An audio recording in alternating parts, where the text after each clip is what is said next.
In our online poll, we asked you last night, do you believe Andrew McCabe's exit from the FBI is just the beginning, as evidence of deep state and Dem corruption is revealed to the American people? 95% of you said yes.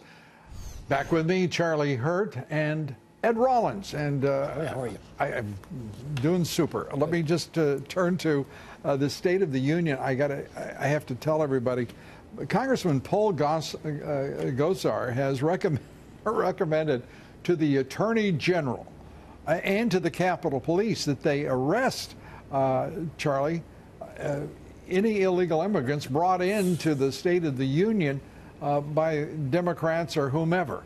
Your reaction to the Congressman's entreaty to authorities? I don't know that from a political standpoint that would be a tremendous victory for anybody, but I will say this: it is an extraordinary display of lawlessness, and it began with President Obama during when he invited the first one up into the chamber. The idea that they would have all of these people in the very bosom of our lawmaking chamber and to sneer and make a mockery of our laws by bringing these illegal aliens in there is stunning to me. And honestly, when you stop and think about it, there is no other explanation for it, no other description for it than the U.S. Capitol is the most enraging sanctuary location in the country, and Capitol Police are instructed not to ask people's nationality, not to ask for papers, even if they're demonstrating as illegals. Don't they?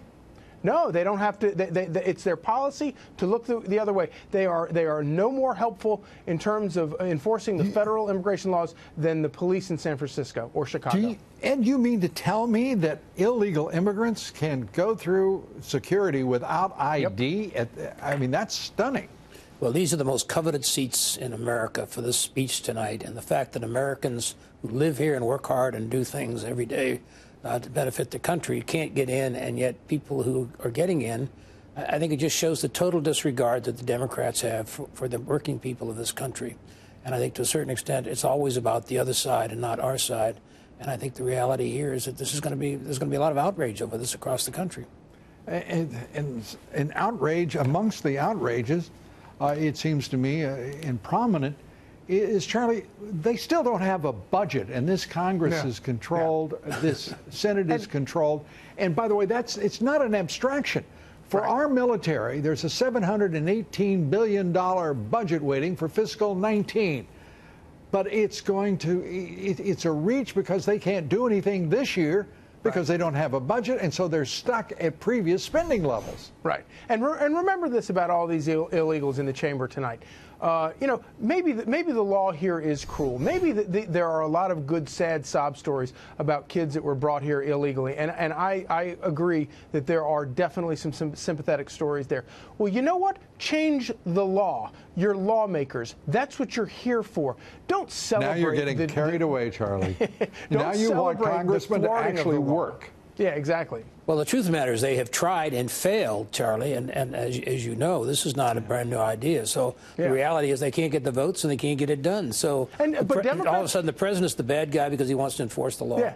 And don't forget, Democrats had total control, filibuster-proof majorities in the House and the Senate for 2 years after Obama was elected. Why didn't they do this then? They could have done this literally could have done this in 2 hours. What is it, 20 years without a budget? Yeah. I mean, this is stunning stuff. Let's go to the intel memo. The president has it now at the White House.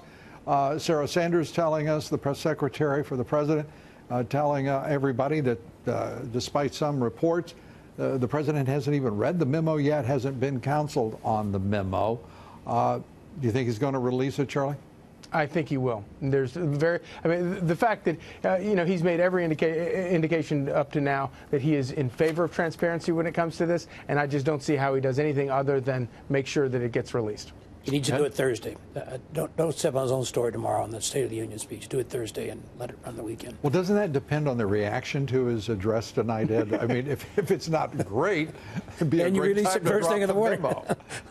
Look forward at 11 o'clock tonight if the speech is not great speech, but I think it will be. Well, he has abundant options at his disposal.